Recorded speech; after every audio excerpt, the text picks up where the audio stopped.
Halo mahasiswa sekalian, apa kabar? Pada video pembelajaran kali ini kita akan membahas tentang konsep kebutuhan aktivitas.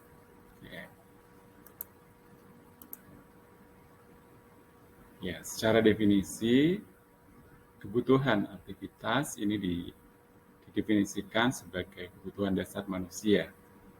Jika kita semua masih ingat kebutuhan dasar manusia menurut Maslow, maka kebutuhan aktivitas ini berada pada level yang mana? Adakah mahasiswa yang ingat? Benar, ada pada level kebutuhan fisiologis. Ya. Kemudian ada ahli keperawatan yang lainnya, Virginia Henderson menyebutkan bahwa kebutuhan aktivitas ini juga merupakan kebutuhan yang dasar. Dengan pernyataan kebutuhan move and maintain desirable postures. Artinya, mahasiswa perlu mengetahui bahwa teori kebutuhan dasar manusia bukan hanya disampaikan oleh Abraham Maslow, tetapi dari beberapa ahli keperawatan juga menyebutkan kebutuhan dasar manusia apa saja. Salah satunya adalah Virginia Henderson. Nah, kemudian definisi yang lainnya, kebutuhan aktivitas ini diartikan atau diterjemahkan sebagai kebutuhan untuk menjadi aktif secara fisik. Aktivitas secara fisik jelas. Tubuh-tubuh kita untuk melakukan pergerakan, menjadi aktif. Berarti akan ada pergerakannya. Kemudian, kebutuhan aktivitas yang kita bicarakan ini secara spesifik merupakan kebutuhan dalam memenuhi kebutuhan aktivitas sehari-hari. Ya, jadi lebih mengarah pada aktivitas kita sehari-hari. Coba, mahasiswa sekalian, apa saja kira-kira kebutuhan aktivitas sehari-hari kita yang bisa kita identifikasi? Ya, benar. Pada slide berikutnya ini kita akan melihat beberapa kebutuhan aktivitas sebagai kebutuhan dasar ya di dalam kegiatan atau aktivitas sehari-hari sebagai activity of daily living. Ya. Berarti apa? Nah, nanti ADL ini kan sebenarnya activity of daily living ini adalah kegiatan sehari-hari yang kita perlukan untuk kebutuhan kita sehari-hari. Ini dibedakan menjadi dua jenis. Ada ADL dasar dan ADL instrumental. Di mana ADL dasar ini fokusnya adalah untuk memenuhi kebutuhan fisik dasar. Sedangkan ADL instrumental ini berfokus pada aktivitas yang memerlukan kemampuan mengelaborasikan ya. Ini kemampuan yang lebih kompleks untuk berpikir, kemudian juga kemampuan untuk mengorganisasikan, berpikir dan mengorganisasikan. Oke. Nanti kita lihat satu persatu. Untuk ADL dasar, apa? Ambulasi bergerak, ya, bangun dari tempat tidur ke kamar mandi, termasuk misalnya kemudian berpindah tempat ya, berpindah tempat. Nah, ini dilakukan secara mandiri. Kebutuhan untuk makan dan minum, ya, ini termasuk mengambil makan sendiri, kemudian makan atau minum sendiri, mandiri artinya tanpa bantuan, gitu ya. Kemudian berpakaian, memilih pakaian sendiri, mengenakan pakaian yang sesuai, ya, yang sesuai dengan tepat secara mandiri. Nah, nanti ADL dasar misalnya memilih pakaian yang tidak tepat, contohnya mau pergi ke kampus tapi memakai pakaian untuk ke pantai. Nah, tentu ini tidak tepat juga. Ya. Nah, kemudian kebersihan diri, aktivitas untuk memenuhi kebutuhan fisik dasar, kebersihan diri, personal hygiene. Ini termasuk untuk bisa ke kamar mandi sendiri, ya, mandi untuk mandi, berkeramas, menggosok gigi, berhias, merawat kuku. Kemudian continence ini untuk buang air kecil, buang air besar, bukan hanya buang air kecil, buang air besarnya, tapi mengendalikan. Sementara ini saya belum bisa ke kamar mandi karena sedang ada kuliah, saya bisa menahan sebentar. Oke, berarti bisa mengendalikan. Gitu ya.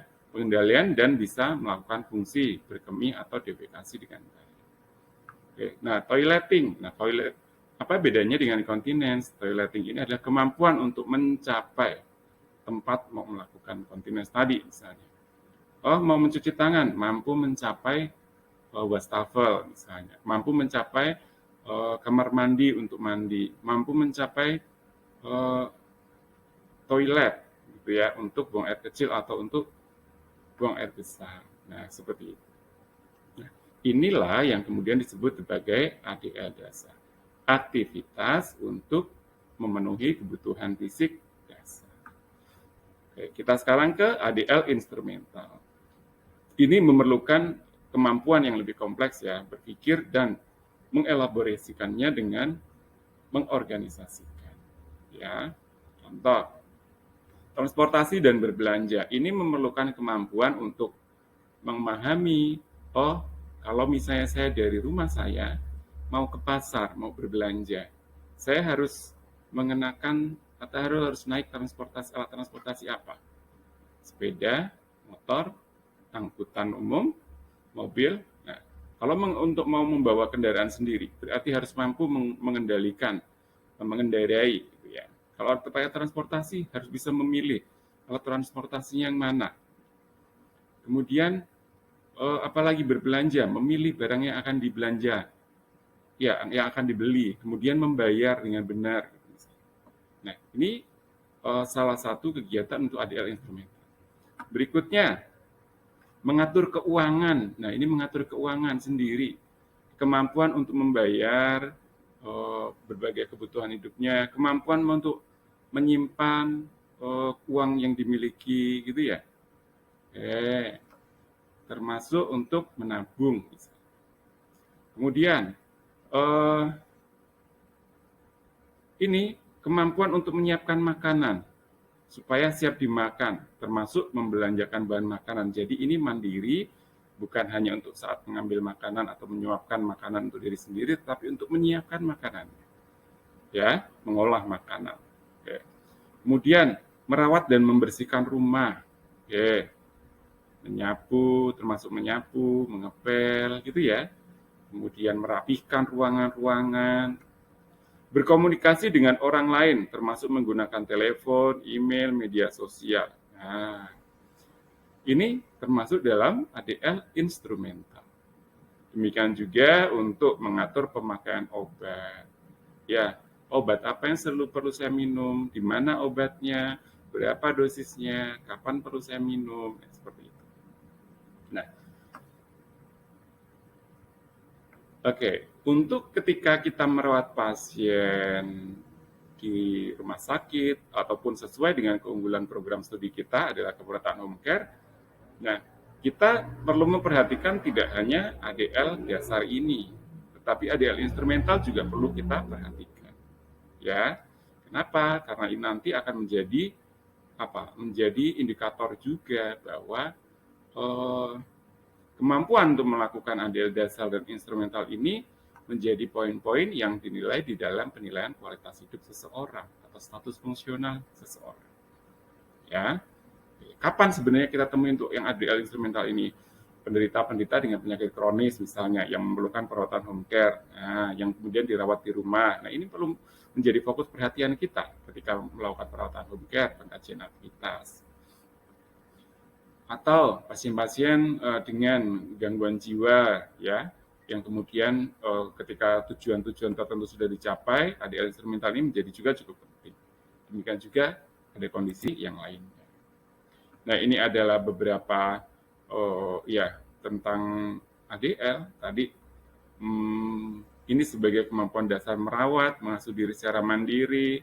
Tadi saya singgung sebagai indikator, sebagai status fungsional seseorang, gitu ya.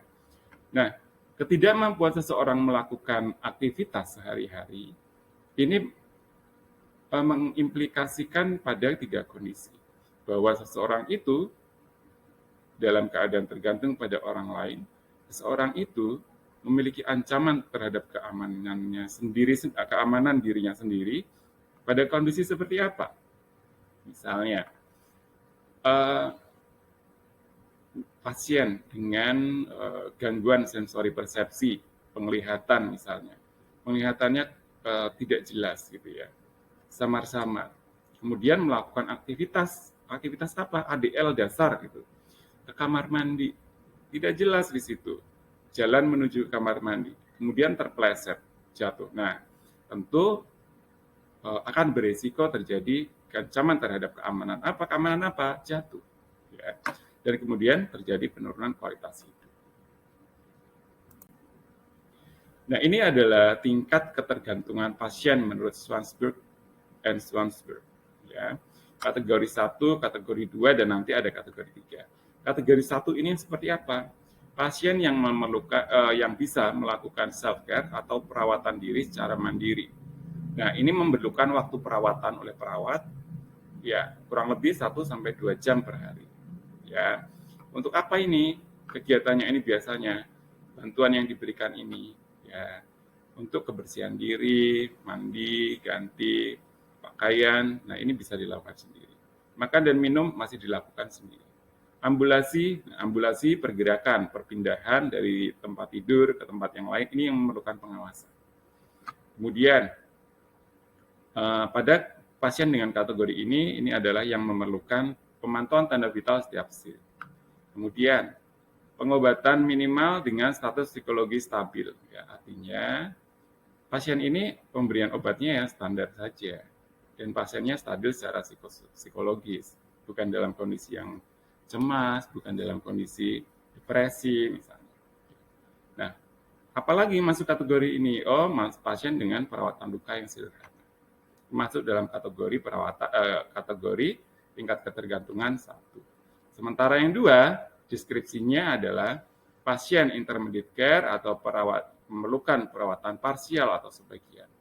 Nah, waktu yang diperlukan untuk mendapatkan bantuan sekitar 3-4 jam per hari. Ini karakteristiknya seperti apa? Nah, karakteristik yang masuk kategori 2 ini adalah pasien ketika kebersihan dirinya perlu dibantu, makan dan minum perlu dibantu. Kemudian observasi tanda vitalnya setiap 4 jam. Untuk kebutuhan ambulasi perlu dibantu. Pengobatan dengan injeksi. Nah, pasien yang perlu diberikan obat secara injeksi. Nah, kemudian pasien dengan pemasangan kateter urin. Ya, kemudian yang perlu dicatat intake dan outputnya. Ini masuk pada kategori 2. Kemudian pasien yang dipasang infus dan pasien dengan terpasang fungsi efusi pleura masuk dalam kategori 2. Sementara kategori 3 adalah pasien yang secara total membutuhkan bantuan. Ya, estimasi waktu yang dibutuhkan untuk total perawatannya adalah 5-6 jam per hari. Kalau 5-6 jam per hari, lalu jam-jam yang lainnya digunakan untuk apa? Untuk pasien ini istirahat. Gitu ya. Ini deskripsinya adalah semua pasien yang memerlukan bantuan total seluruh kebutuhannya. Perubahan posisi setiap 2 jam. Nah, perubahan posisi ini setiap 2 jam ini perlu dilakukan dengan bantuan perawat. Kemudian, kondisi yang memerlukan observasi tanda-tanda vital setiap 2 jam. Oke, makanan dan minuman melalui selang nasogastrik tube gitu ya. NGT. Pengobatan intravena per drip, berarti obat yang dimasukkan ke dalam botol infusnya, kemudian diatur melalui tetesan. Yang perlu dilakukan penghisapan lendir misalnya ya. Pasien gelisah, disorientasi, ini ada gangguan dengan kesadaran. Ya, atau perawatan luka yang kompleks. Kenapa pasien yang membutuhkan perawatan luka kompleks ini biasanya bukan hanya kebutuhan perawatan lukanya saja, tetapi kebutuhan yang lain pun juga memerlukan bantuan secara total. Kemudian untuk tingkatan status fungsional, ini adalah pengkategorian yang lain ya. Kalau tadi tingkat ketergantungan pasien menurut Swansberg dan Swansberg, ini adalah tingkatan status fungsional seseorang. Ya, mandiri total, memerlukan bantuan minimal, memerlukan pengawasan total, memerlukan alat bantu, memerlukan asistensi dan atau pengawasan, memerlukan bantuan total. Kalau kemudian ini kita hubungkan dengan tingkat ketergantungan menurut Swansberg and Swansberg, mandiri total, ini masuk yang mana kira-kira ya? Oke, kategori 1. Memerlukan bantuan minimal, kategori 1. Memerlukan pengawasan total, ini pengawasan ya. Yang mana? Kategori 2. Memerlukan alat bantu, kategori 2. Asistensi dan atau pengawasan, ini bisa masuk kategori 2 atau 3. Bantuan total, ini jelas 3. Gitu ya, kurang lebih mengasosiasikannya. Baik. Lalu sebenarnya kebutuhan aktivitas seseorang itu bisa jadi berbeda-beda. Itu akan dipengaruhi oleh beberapa hal ini. Ya, usia. Bagaimana usia mempengaruhi? Ya, kita jelas paham. Bayi baru lahir dengan anak toddler, anak usia sekolah, atau mungkin kita, ya, atau remaja, orang dewasa, tentu akan berbeda. Ya, jelas. Kenapa? Kemampuan sistem perkembangan sistem persarafannya, sistem muskuloskeletalnya, gitu ya. Ini akan berpengaruh. Berikutnya, untuk kondisi muskuloskeletal. Jelas, untuk aktivitas fisik, ini memerlukan kondisi muskuloskeletal yang kuat. Ya, yang kuat, stabil. Contohnya gimana? Ya, tentu aktivitasnya akan menjadi berbeda ketika mengalami fraktur gitu ya. Mengalami fraktur pada femur misalnya. Tentu dia tidak akan bebas melakukan aktivitas. Kenapa? Sedang patah tulang pahanya. Ya. Oke. Kemudian kondisi neurologi. Kondisi neurologi misalnya orang yang terkena stroke gitu ya. Ekstremitasnya utuh, nggak ada patah, nggak ada cedera, tetapi terjadi kelemahan otot-otot motorik. Otot-otot motorik misalnya di tungkai kanan atau kiri. Oke. Dengan kondisi neurologi pada pasien stroke yang mengalami kelemahan otot-otot motorik, ya, akibatnya kemampuan untuk menggerakkan ekstremitasnya, misalnya tungkai bawah gitu ya, ekstremitas bawah, maka jalannya akan pincang atau mungkin tidak bisa berjalan. Berarti untuk pemenuhan kebutuhan aktivitasnya, baik yang dasar maupun instrumental juga akan mengalami gangguan. Oke. Kemudian kondisi sirkulasi. Kondisi sirkulasi berarti ini adalah sistem kardiovaskuler, ya, sistem kardiovaskuler yang akan mendukung kebutuhan aktivitas. Misalnya ada kondisi pasien dengan gagal jantung kongestif. Ya, gagal jantung kongestif sesuai dengan kelas-kelasnya atau tingkatan-tingkatannya, tingkatan gangguan fungsionalnya. Ada yang memiliki keluhan minimal dengan melakukan aktivitas sehari-hari yang biasa. Ada juga yang dengan bergerak sedikit saja sudah sesak gitu ya, sudah tidak bisa beraktivitas lagi karena sesak, sudah pusing gitu, atau tekanan darahnya sudah menurun. Seperti itu. Atau yang kondisi yang paling sederhana misalnya ketika orang dirawat terus, berbaring terus dalam beberapa waktu, ketika kemudian bangun dari tempat tidur pusing berkunang-kunang bisa sampai pingsan gitu. Itu juga tentu mempengaruhi pemenuhan kebutuhan aktivitasnya. Kondisi sensorik, nah ini ke sensorik persepsi ya, misalnya ada gangguan pada panca indera.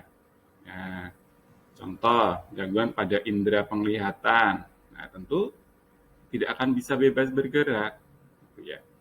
Tidak akan bisa bebas bergerak, apalagi kalau yang tadinya tidak kondisi penglihatannya baik gitu ya. Nah, atau indera yang lainnya, gitu ya. Kemudian untuk status kognitif atau mental, ini juga akan mempengaruhi pemenuhan kebutuhan aktivitasnya. Perubahan pada tingkat kesadaran, pasien tidak sadar atau kesadarannya menurun, pasien gelisah, gitu. Tentu kebutuhan aktivitasnya tidak akan bisa terpenuhi. Gitu. Atau pasien dengan status mental yang tidak kurang tepat misalnya, akan susah memenuhi kebutuhan aktivitasnya. Contoh pasien dengan gangguan menarik diri gitu ya, menarik diri atau depresi. Nah, cenderung tidak akan melakukan aktivitasnya. Kenapa? Dipengaruhi oleh status mental ini. Nah, isolasi sosial tadi yang pasien menarik diri tadi ya, cenderung menarik diri dari berbagai aktivitas-aktivitas yang berjumpa dengan orang lain gitu ya. tentu akan terbatas beberapa aktivitas kebutuhan dasar dan instrumentalnya. Status pengobatan, nah contoh yang sederhana adalah bahwa dengan pengobatan ini akan mempengaruhi aktivitas yang paling banyak ini di masyarakat. Kalau flu, minum obat flu, nah biasanya kalau Anda perhatikan ada peringatan itu di bungkus atau kemasan obatnya. Ya, tidak diperbolehkan gitu ya, tidak diperbolehkan mengendarai kendaraan ketika mengkonsumsi obat ini gitu ya. Kenapa? Karena itu bisa mempengaruhi tingkat konsentrasi, bisa membuat jadi mengantuk gitu ya. Yang tentu akibatnya akan menjadi berbahaya ketika melakukan aktivitas. Atau pada penderita hipertensi yang dia akan mempengaruhi pembuluh darah, biasanya akan dianjurkan untuk minum obatnya di malam hari. Kenapa? Supaya tidak terjadi hipotensi ortostatik. Ketika minum di pagi hari saat beraktivitas, sementara obat ini akan menimbulkan vasodilatasi, ya pasien bisa tiba-tiba nanti pingsan ketika beraktivitas. Berikutnya lingkungan. Ya, tentu lingkungan akan mempengaruhi pemenuhan kebutuhan aktivitas. Aktivitas yang bisa kita kerjakan misalnya di rumah dengan di kampus tentu menjadi berbeda. Pada lingkungan yang padat, padat penghuni atau padat penduduk dengan yang tidak tentu akan menjadi berbeda. Aktivitas yang dilakukan oleh misalnya masyarakat di perkotaan dengan di pedesaan itu akan menjadi berbeda. Bagaimana pemenuhan beraktivitas untuk memenuhi kebutuhan dasar tadi tentu juga akan menjadi berbeda. Itu ya. Kemudian hospitalisasi dan penyakit akut. Nah, ini ada beberapa penelitian yang menyebutkan bahwa dengan hospitalisasi ini mengakibatkan seseorang terbatas melakukan aktivitasnya. Penyakit akut mengakibatkan seseorang harus berbaring di tempat tidurnya sehingga aktivitasnya menjadi terganggu. Pemenuhan kebutuhan aktivitasnya menjadi terganggu. Program tirabaring, bed rest tadi ya, ini sudah disinggung. Pemakaian alat eksternal, contoh seperti gambar ini, terpasang infus. Tentu pergerakan pada lengan yang dipasang infus ini menjadi berkurang, ya, menjadi berkurang. Kemudian kalau misalnya mau berpakaian sendiri bisa pakai infus ini gimana gitu. Takut nanti ini jadi copot atau takut sakit gitu ya. Takut darahnya keluar, mau ke kamar mandi nanti darahnya naik terus kemudian mampet gitu ya. Nah, ini beberapa contoh. Apalagi kalau misalnya alat-alat yang lain, kepasang gips misalnya. Nah, tentu ini akan berpengaruh juga. Nah, pada slide ini dimaksudkan bahwa postur itu kita mempertahankan posisi tubuh dalam garis lurus, di mana pusat gravitasinya itu sebaiknya sejajar gitu ya. Jadi posisi postur tubuh ketika dalam posisi berdiri, posisi duduk gitu ya, ketika bekerja gitu misalnya. Nah ini adalah contoh pengaturan postur, ya, postur, pengaturan posisi tubuh. Ini postur. Kemudian mekanika tubuh bagaimana? Mekanika tubuh itu bagaimana kita memilih cara kita menggerakkan tubuh kita, sistem muskuloskeletal kita supaya gerakan kita itu efisien, ya, dan sesuai dengan postur tubuh kita gitu. Jadi misalnya cara mengambil benda di lantai. Kemudian karena konteks kita sebagai perawat, cara misalnya Anda mekanika tubuh ketika Anda melakukan injeksi, mekanika tubuh ketika Anda melakukan perawatan kepada pasien di tempat tidur, mekanika tubuh ketika Anda mengangkat atau memindahkan pasien gitu ya, dari tempat tidur ke brankar atau dari brankar ke tempat tidur gitu ya. Nah, postur dan mekanika tubuh ini juga penting ketika nanti Anda mengajarkan kepada pasien untuk ambulasi, ya, untuk ambulasi atau melakukan pengaturan posisi kepada pasien. Nah, berikutnya kita akan berbicara tentang apa itu imobilisasi. Ya. Jadi imobilisasi berasal dari kata mobile berarti bergerak dan im yang berarti tidak gitu ya. Berarti sebenarnya imobilisasi adalah kondisi seseorang yang tidak dapat bergerak gitu ya secara bebas. Oke. Kenapa imobilisasi ini bisa? Karena beberapa hal. Yang pertama, Pasien memang harus bed rest, nggak boleh bebas bergerak. Baik. Kemudian ada lagi kondisi yang mengakibatkan pasien memang tidak bisa bergerak. Pasien sebenarnya boleh bergerak, tapi pasien nggak bisa bergerak karena keterbatasan fisiknya. Baik. Ya, atau karena pasien takut, pasien malas. Misalnya, ada pasien pasca operasi daerah abdomen, laparotomi misalnya, operasi besar pada daerah abdomen. Pasien nggak mau bergerak, kenapa? Karena takut. Takut timbul rasa nyeri, takut jahitannya akan lepas. Nah, mengakibatkan pasien menjadi immobile. Kemudian apalagi pasien dengan penurunan kesadaran, ya. Penurunan kesadaran kalau bisa masih ada pergerakannya. Nah, ini yang penurunan kesadaran lebih lanjut. Koma misalnya, pasien nggak akan bisa bergerak sendiri, ya. Oke, kemudian ternyata imobilisasi ini, ya pasien memang harus bed rest di rumah di tempat tidur. Tetapi sebenarnya bed rest di tempat tidur pun juga bukan berarti tidak boleh bergerak seperti itu. Ya. Nah, sementara pada penderita yang mengalami imobilisasi akan ada dampak secara sistemik gitu ya, yang akan artinya secara sistemik itu berdampak pada sistem tubuh yang lain gitu, tidak hanya pada sistem muskuloskeletal saja kan pergerakan utamanya oleh sistem muskuloskeletal, tetapi bukan kerja karena oleh sistem muskuloskeletal saja, ada sistem sarafan di sana yang bekerja, ada sistem sirkulasi yang mensuplai oksigen dan nutrien seperti itu. Efek-efeknya apa? Secara fisiologis terjadi perubahan perilaku pada individu maupun perubahan pada perkembangan. Perubahan perilaku yang bagaimana secara individu? Ya, tadi menjadi malas. Kemudian perilaku seperti apa? Orang yang berbaring terus di tempat tidur itu menjadi tergantung atau mungkin konsep dirinya juga bisa menjadi berubah karena tidak menjadi aktif, kemudian karena dia harus tergantung pada orang lain seperti itu. Kemudian perubahan perkembangan, contohnya orang yang nanti di sistem muskuloskeletal akan ada gitu ya.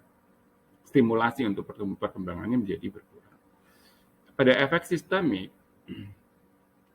ini terjadi perubahan metabolisme. Contohnya tidak ada stimulasi untuk menghabiskan energi gitu ya. Akibatnya nafsu makannya menjadi berkurang. Laju metabolisnya menurun. Kenapa? Karena tidak ada pergerakan. Energi itu kan digunakan untuk aktivitas gitu ya. Aktivitas memerlukan energi. Karena tidak ada aktivitas yang dijalankan, maka metabolismenya akan berkurang. Nah, katabolisme meningkat. Nah, ini terjadi penghancuran dari simpanan-simpanan energi yang ada, gitu ya. Contoh misalnya simpanan protein dalam otot, gitu ya. Nah, ini terjadi seperti ini, yang kemudian akan bisa dibuktikan nanti kalau diperiksa urinnya, kadar nitrogen urinnya akan tinggi, gitu ya. Nah, ini ada keseimbangan nitrogen negatif gitu ya. Kenapa ya? Itu tadi karena banyak yang terbakar gitu ya. Resorpsi kalsium. Nah, ini ada namanya osteoklast yang dia akan karena kondisi immobile ini dia akan menjadi aktif karena tulang tidak terstimulasi untuk bergerak, tidak terstimulasi dengan pergerakan, tidak terstimulasi untuk penyusunan matriks tulang dengan lebih padat gitu ya. Akibatnya sel yang akan menghancurkan tulang ini bekerja dengan lebih aktif. Akibatnya terjadi resorpsi kalsium yang ada di dalam tulang. Nah, nanti kalau kemudian diperiksa, ini terjadi malaise tulang gitu misalnya.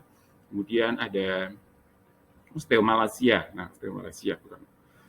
Oke, kemudian kalsium di dalam darahnya bisa jadi juga meningkat gitu. Kenapa? Kan diresorpsi. Resorpsinya masuk ke mana? Ke pembuluh darah. Kemudian penurunan sekresi hormon, ya karena tidak terstimulasi ya. Konstipasi, fekal impaksi karena sistem gastrointestinal tidak terstimulasi melalui pergerakan mekanik. Ketika kita berdiri, berjalan, kan ikut bergerak itu isi di dalam abdomen kita. perubahan pernapasan. Nah, pada pernapasan, kayak gambarannya lebih sederhananya akan seperti ini. Kalau kita bangun pagi hari, kadang kita berdeham untuk membersihkan tenggorokan, gitu ya. Atau suara kita tiba-tiba agak serak gitu kalau baru bangun tidur. Nah, kenapa? Karena memang ada produksi sekresi di jalan napas. Nah, pada orang yang imobilisasi ini produksi sekresinya tetap, tetapi kemampuan untuk mengeluarkan dahak, mengeluarkan sputum dari jalan napas itu berkurang. Akibatnya apa? Bisa terjadi atelektasis. Ya, kalau kemudian sampai ke alveoli, nah akhirnya terjadi atelektasis. Atelektasis ini kondisi elastisitas alveolinya menjadi tidak bekerja dengan baik. Ya, akhirnya dia akan menjadi kaku alveoli. Pneumonia ortostatik ya, atau pneumonia hipostatik. Napas dangkal, penumpukan sekret, oke jelas. Perubahan kardiovaskuler. Nah, ketika dalam kondisi immobile, jantung hanya terstimulasi untuk bekerja mencukupi kebutuhan oksigen secara sederhana. Secara sederhana artinya tidak kompleks, karena posisinya datar semua. Dari bagian kepala sampai ujung kaki itu datar. Beban kerja jantungnya menjadi sangat minimal. Nah, ini berlangsung selama beberapa waktu. Akibatnya, ketika bangun, nanti jantung harus bekerja dengan lebih maksimal. Akibatnya apa? Karena sudah terbiasa bekerja santai, kemudian harus bekerja ekstra. Akibatnya, tidak tercukupi itu. Nggak akan masuk sampai ke kepala. Akhirnya terjadi hipotensi ortostatik. Trombosis, edema dependent ya. Trombosis berarti ada pembentukan trombus di pembuluh darah. Kenapa? Ya karena tidak ada pergerakan, aliran darahnya juga akhirnya terganggu, nggak ada pergerakan, nggak ada stimulasi. Ya, kayak misalnya vena itu kan salah satu cara vena bisa mengalirkan darah kembali ke jantung, selain karena ada kerja klet-klet yang ada di vena, juga karena ada stimulasi dari kontraksi sistem muskuloskeletal gitu ya. Nah, kontraksi sistem muskuloskeletal itu kan terjadi ketika sedang beraktivitas. Sementara pada kondisi immobile ini tidak terjadi aktivitas motorik gitu ya. Edema dependent, ya edema dependent ini artinya ada edema pada daerah-daerah tertentu yang berada di posisi bawah dari tubuh. Kalau sedang immobile, berbaring berarti posisi yang nempel dengan daerah kasur. Yang paling sering ada daerah kepala, di belakang skapula atau tulang belikat, di daerah sakrum dan di daerah tumit.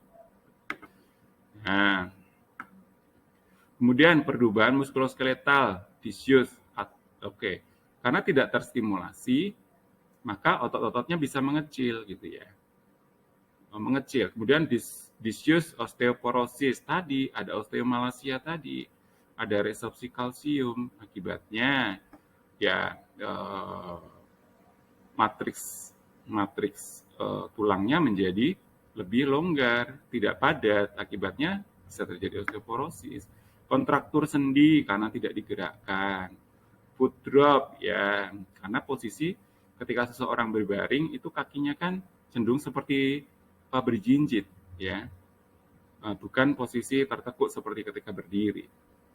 Nah, pada kondisi immobile, posisi seperti berjinjit itu akhirnya karena ada kontraktur sendi, akhirnya terjadi foot drop. Ya. Kelemahan otot karena tidak terlatih gitu ya. Tonus otot menurun jelas ini karena tidak terlatih. Perubahan eliminasi urin ya. Tadi dari ini tadi ada fekal infaksi gitu ya, ada konstipasi. Ini jelas. Untuk dieliminasi fekalnya. Urinnya gimana? Loh, posisi secara anatomis kan posisi alat genitalia kita untuk eliminasi urin itu kan memang mengarah ke bawah gitu ya. Nah, jadi kalau berbaring itu kan tidak lagi arahnya tidak ke bawah, tetapi ke samping atau ke atas. Nah, ini juga kemudian menjadi berbeda, mempengaruhi kemampuan pengeluaran urin. Coba, siapa di antara Anda yang bisa kencing dengan posisi berbaring? Tentu akan lebih mudah kalau Anda posisi berdiri atau posisi duduk gitu ya, atau posisi jongkok gitu ya, itu akan lebih mudah dibandingkan dengan posisi berbaring. Akibatnya apa? Karena ada stasis urin berarti urinnya nggak keluar, tetap ada tertinggal di dalam kandung kemih. Akibatnya apa? Bisa terjadi infeksi, bisa terjadi pembentukan batu gitu ya, atau incontinence, tidak tertahan lagi, tidak merasakan, tidak bisa mengendalikan keinginan berkemih, incontinence. Kemudian perubahan integumen tadi karena ada edema tertekan terus-menerus akhirnya menjadi ulcus decubitus atau luka tekan. Ini adalah dampak imobilisasi. Sementara untuk mobilisasi apa? Yang kita maksud dengan mobilisasi itu apa? Sebenarnya ya secara definisi ini proses kompleks aktivitas bergerak yang dapat dilihat melibatkan koordinasi sistem muskuloskeletal saraf untuk berbagai tujuan. Artinya mobilisasi ini adalah pergerakan yang bertujuan, pergerakan sistem muskuloskeletal yang memiliki tujuan. Oke. Kemudian mobilisasi ini adalah kemampuan untuk bergerak bebas, baik bergerak masih di tempat tidur ataupun berpindah tempat, seperti itu ya. Mobilisasi ada yang di tempat tidur dan ada di luar tempat tidur. Nah, yang berpindah di luar tempat tidur ini berarti berpindah. Ini yang kita sebut dengan ambulasi. Ya. Mobilisasi di tempat tidur ada apa saja? Ada pengaturan posisi misalnya dari posisi berbaring ke posisi lateral atau mungkin ke posisi sims atau bisa jadi posisi semi fowler, dorsal recumbens dan yang lainnya. Nanti akan ada slide tersendiri. Kemudian yang masuk mobilisasi di tempat tidur yang lainnya apa? Ada latihan ROM, range of motion atau latihan rentang gerak sendi. Ya, setiap sendi-sendi akan dilakukan latihan pergerakan supaya tetap terjaga pemenuhan kebutuhan aktivitas dan mempertahankan elastisitas atau sendi, dan itu tidak dimaksudkan untuk mempertahankan kekuatan otot ya. Oke, berikutnya adalah latihan kaki atau leg exercise. Oke. Sedangkan ambulasi, yang dimaksud dengan ambulasi lebih kepada berpindah dari satu tempat ke tempat yang lain, ambulate ya. Dari tempat tidur ke kursi roda atau ke brancard atau stretcher gitu ya. Atau ke kursi biasa atau kemudian kembali ke tempat tidur lagi. Kemudian duduk, berjalan gitu ya. Kemudian alat bantu untuk mobilitas ini ada yang menggunakan kursi roda, ada tongkat, walker, kruk gitu ya. Oke. Berikutnya ini adalah posisi tadi, ini masuk ke mobilisasi di tempat tidur. Pengaturan posisi. Posisi ya ini memposisikan tubuh pasien pada bentuk tertentu yang bertujuan. Tujuannya untuk apa? Memberikan rasa nyaman, memfasilitasi dilakukannya tindakan-tindakan atau prosedur-prosedur keperawatan atau prosedur medis gitu ya. Nah, posisi telentang atau supine ini ada posisi yang paling umum diberikan gitu ya. Posisi telentang, berbaring telentang. Lateral atau miring, nanti bedakan lateral miring ini dengan sims gitu ya. Sims lebih condong tengkurap lagi gitu. Oblik lateral misalnya, ini lebih agak miring tetapi lebih agak condong untuk terlentang gitu ya. Ini kebalikannya dari sims gitu, oblik lateral. Tengkurap atau prone. Fowler nanti akan ada beberapa. Low fowler, kemudian mid fowler atau semi fowler gitu ya. Kemudian dengan high fowler. Yang membedakan apa? Yang membedakan adalah derajat ketinggian dari bagian kepala. Kepala tempat tidur ya, bukan kepala pasien. Ini yang membedakan 30, 45, 60 sampai 90. Kemudian ada posisi litotomi seperti yang digunakan ketika akan membantu persalinan pasien misalnya.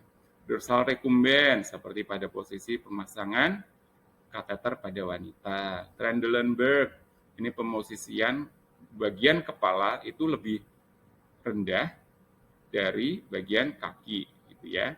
Ini untuk pengetahuan pada posisi pasien shock misalnya, shock hipovolemik misalnya. Trendelenburg terbalik, artinya bagian kepala lebih tinggi dari bagian kaki. Ini berbeda dengan Fowler ya. Di bagian kepala tempat tidur ditinggikan gitu ya. Dibandingkan atau bagian kaki yang kemudian diturunkan gitu ya. Ini chest atau genopectoral, tindakan-tindakan yang digunakan untuk misalnya pada daerah anus gitu ya, atau beberapa di daerah vagina. Kemudian ortopnik. Nah, ortopnik ini lebih ke high Fowler tetapi lebih condong ke depan, biasanya pada pasien dengan gagal jantung kongesti gitu ya. Nah, untuk tindakan pengaturan posisi ini ya membantu mempertahankan kesejahteraan tubuh dan mencegah ketidaknyamanan atau penekanan. Kita memerlukan peralatan apa? Adjustable bed yang seperti ini. Kalau tempat tidurnya nggak bisa diatur, ya ini adalah tempat tidur yang bisa diatur atau adjustable bed. Nggak bisa diatur, maka kita akan menggunakan beberapa alat bantu yang lain, bantal misalnya. Bedboard, ya bedboard ini papan tempat tidur. Papan tempat tidur yang mana? Samping, kanan kiri, ini yang kemudian akan bisa dipasang, digunakan untuk mobilisasi pasien. Pasien pegang pinggirannya, pagarnya ini kemudian digunakan untuk menarik tubuhnya untuk aktivitas. Oke, roller sheet. Roller sheet ini ya kain yang digunakan khusus untuk digulung, kemudian digunakan untuk memindahkan pasien misalnya ya. Nah, sebenarnya ada algoritma reposisi pasien. Apa ini? Ini adalah alur kalau kita mau mengatur posisi pasien. Ya, supaya meminimalkan cedera pada pasien dan pada perawat. Oke, ini adalah beberapa prinsip umum dalam pengaturan posisi. Ya, untuk pasien yang immobile, maka harus dilakukan pengaturan posisi, ubah posisi setiap 2 jam. Ya, seringkali pengaturan posisi ini memerlukan bantuan orang lain untuk meminimalkan injury. Tinggikan tempat tidur sejajar siku penolong. Oke, ini kalau mau mengatur posisi, kenapa? Meminimalkan straining pada bahu, pada tulang punggung, tulang-tulang belakang penolong. Singkirkan bantal ataupun alat bantu. Oke, kalau mengatur posisi disingkirkan dulu. Ya. Kemudian, nah ini kalau mengatur posisi pasien yang nggak dipasang alat apapun itu gampang. Tapi kalau misalnya pasien terpasang infus, terpasang NGT, terpasang kateter, apalagi misalnya terpasang dengan selang drain pasca operasi gitu ya. Lalu gimana? Nah, itu semua kan digantungkan pada tempatnya masing-masing. Nah, supaya tidak terjadi cedera atau tarikan pada selang-selang tersebut, maka dikendorkan dulu. Tetapi Anda ingat, jangan sampai selang drainase seperti drain, luka, atau kateter itu terangkat lebih tinggi dari lokasi pemasangan ini. Kenapa? Karena akan terjadi arus balik masuk lagi nih ke dalam tubuh. Tentu itu akan meningkatkan resiko terjadinya infeksi. Ya. Di dalam mengatur posisi pasien, ketika memerlukan alat, maka pilihan yang paling tepat adalah alat yang tidak menimbulkan gesekan pada kulit pasien. Kenapa? Akan meningkatkan terjadinya perlukaan kulit. Gerakan seluruh tubuh pasien secara bersamaan supaya tidak terpelintir. Nah, dari bagian kepala sampai bagian kaki digerakkan secara bersama-sama. Jangan misalnya bagian kepala dulu, kemudian bahu. Nah, yang terakhir bagian panggul dan kakinya akan terpelintir itu. Ya, kenapa? Karena posisi tubuh menjadi tidak inline. Ya, tadi kalau pada slide postur, ya postur dan mekanika tubuh itu kan menyalahi, gitu ya. Jadi terpelintir. Ya, posisikan pasien dengan kesejajaran tubuh, body alignment ya, ini tadi inline position ya, yang tepat dengan sendi sedikit fleksi. Oke. Iya, mau memiringkan, mau mengatur, mengembalikan pada posisi terlentang, ya supaya tidak terjadi nanti lebih jatuh gitu ya, jatuh ekstremitasnya terdorong sendiri, maka dilakukan sedikit fleksi pada tungkainya.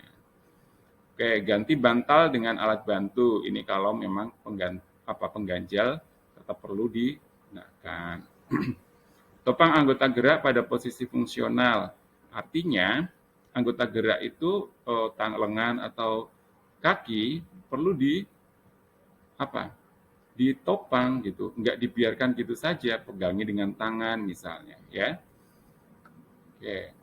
Atau ketika sudah selesai maka perlu diatur pada posisi fungsional. Kalau memang misalnya perlu segera misalnya lengan itu perlu agak ditekuk, maka agak ditekuk. Tungkai perlu sedikit difleksikan, sedikit difleksikan, gitu ya. Atau misalnya pada posisi seperti ini, ya, ini dengan dengan namanya trochanter roll, ya, trochanter roll. Ini untuk menjawab manain tadi topang anggota gerak pada posisi fungsional. Orang kalau tidur itu kan cenderung posisi kakinya seperti ini, ya, berbaring seperti ini. Tetapi ini kan bukan posisi fungsional, bukan posisi anatomis. Kita perlu mengatur supaya menjadi anatomis seperti ini dengan pasang trochanter roll.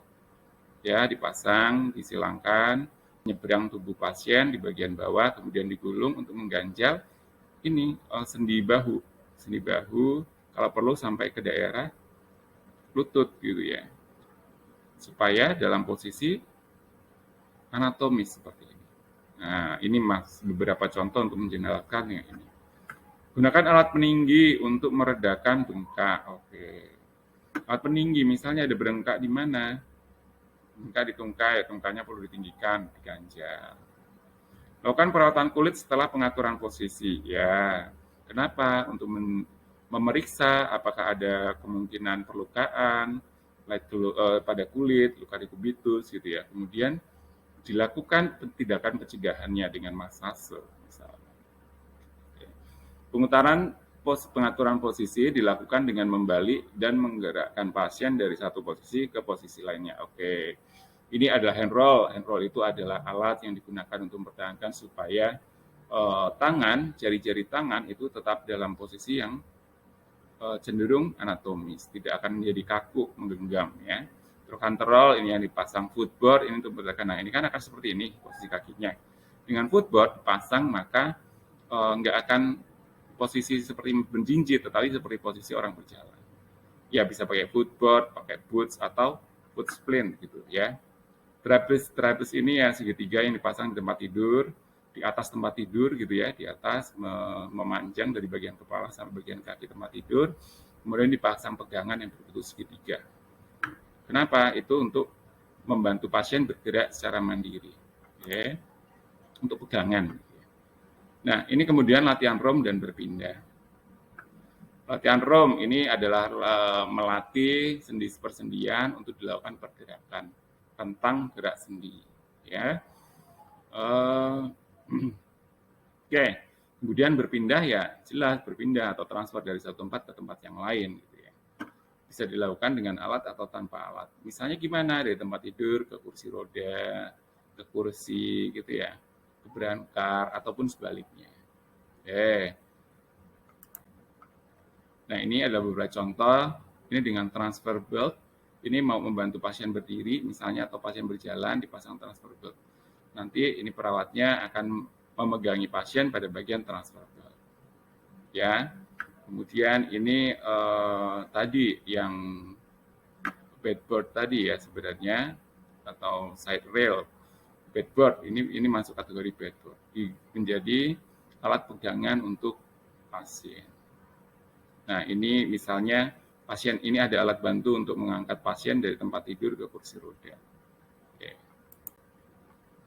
Nah, kemudian duduk dan berjalan atau ambulasi ini masuk kategori yang mobilisasi di luar tempat tidur ya.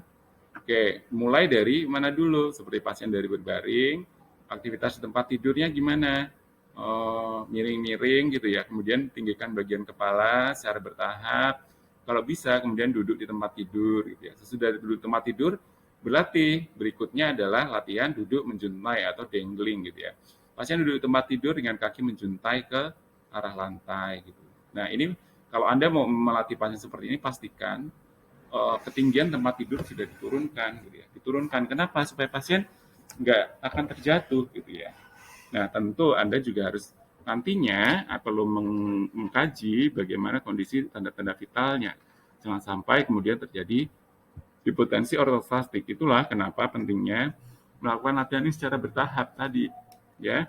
Dari posisi berbaring, kemudian miring-miring, duduk dengan peninggikan bagian tambahan bantal, misalnya berbaring dengan bantal lebih tinggi, ada keluhan atau tidak selama melakukan itu. Ya, kalau ada keluhan pusing, berkunang-kunang, maka kembalikan dulu pada posisi semula. Ya, itu pentingnya dilakukan secara bertahap. Kemudian sesudah duduk menjuntai ini tidak ada masalah, pasien berdiri dulu, berdiri di samping tempat tidur berpegangan. Kalau ada pada posisi berdiri, ada keluhan, pusing, sesak napas atau berkunang-kunang, maka disuruh duduk lagi. Oke. Kalau tidak, maka dilanjutkan dengan berjalan. Nah, berjalan ini ada beberapa cara ya, dengan bantuan perawat, 1 orang atau 2 orang penolong gitu ya, atau mungkin dengan alat seperti ini dengan menggunakan walker gitu ya. Oke, nah ini adalah beberapa gangguan kebutuhan aktivitas menurut label diagnosa keperawatan di SDKI, ya, standar diagnosa keperawatan Indonesia. Apa saja? Ada gangguan mobilitas fisik, intoleransi aktivitas, keletihan, dan risiko intoleransi aktivitas. Apa saja ini? Kita lihat satu persatu. Keletihan, yang dimaksud dengan keletihan adalah terjadinya penurunan kapasitas kerja fisik dan mental yang tidak pulih dengan istirahat. Artinya, pasien ini ya mengalami itu ya, letih gitu. Dengan kondisinya sekarang ini, dengan kondisi energinya sekarang ini, dia tidak sanggup melakukan aktivitas. Rasanya capek sekali. Nah, gitu. Itu yang dimaksud letih. Letih itu lebih dari sekedar capek, ya.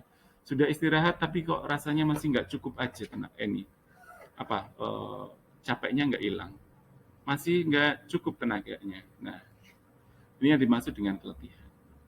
Nah, lalu pasien seperti apa yang akan kita berikan, akan ketika kita tegakkan label masalah keperawatan keletihan. Oke, ini beberapa tandanya. Pasien yang merasa energinya nggak pulih meskipun sudah tidur, masih aja tetap aja lemes gitu ya. Tetap nggak ada tenaga, mengeluh lelah gitu ya. Kemudian mau melakukan aktivitas nggak selesai gitu. Kenapa? Karena sudah kecapean. Sudah kehabisan tenaga misalnya. Ya, kayak keletihan. Kemudian ya tidak lesu.